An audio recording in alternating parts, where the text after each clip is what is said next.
So I want to talk to you about one of these cancer syndromes, which is called Li-Fraumeni. The Li-Fraumeni is a mutation that occurs in the suppressor oncogene TP53. And as with a lot of things, there's this two-hit hypothesis that you get the first hit, which is the genetic mutation, and then some environmental factor allows the cancer to come out, which means the cancers don't come on you at birth. They come on later in life because that second hit is necessary to cause the cancer.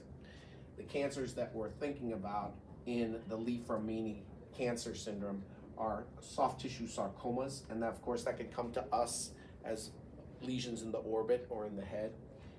The adrenal lesions don't come to us, but then the B ones do: bone, brain, and breast, because these can be metastatic or primary tumors, including malignant tumors like glioblastoma.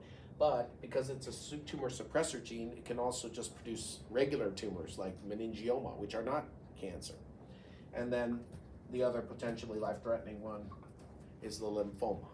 They also need dermatologic surveys because the two-hit hypothesis, they have the cancer syndrome, they're hit by radiation from our sun, and they should be wearing sunscreen and a hat and staying out of the sun, basal cell, squamous cell, the usual cancers.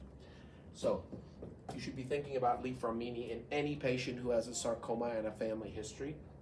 If they have a rhabdomyosarcoma of any age, if it's the embryonal anaplastic variety, you should be thinking about that. You should be thinking about multiple tumors in the same patient, especially if they're on the SABLE list, or if they have a family history and a first-degree relative of anything on the SABLE list. You should really be thinking about testing for the mutation TP53 for Li-Fraumeni syndrome.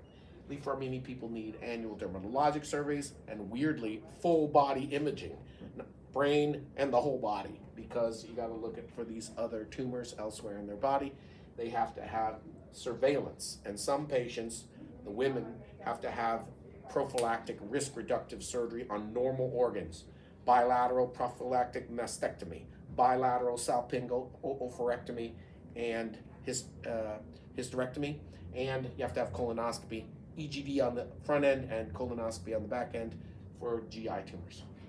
So ophthalmologists don't need to know all of that, but you need to know that sometimes Li-Fraumeni comes to us.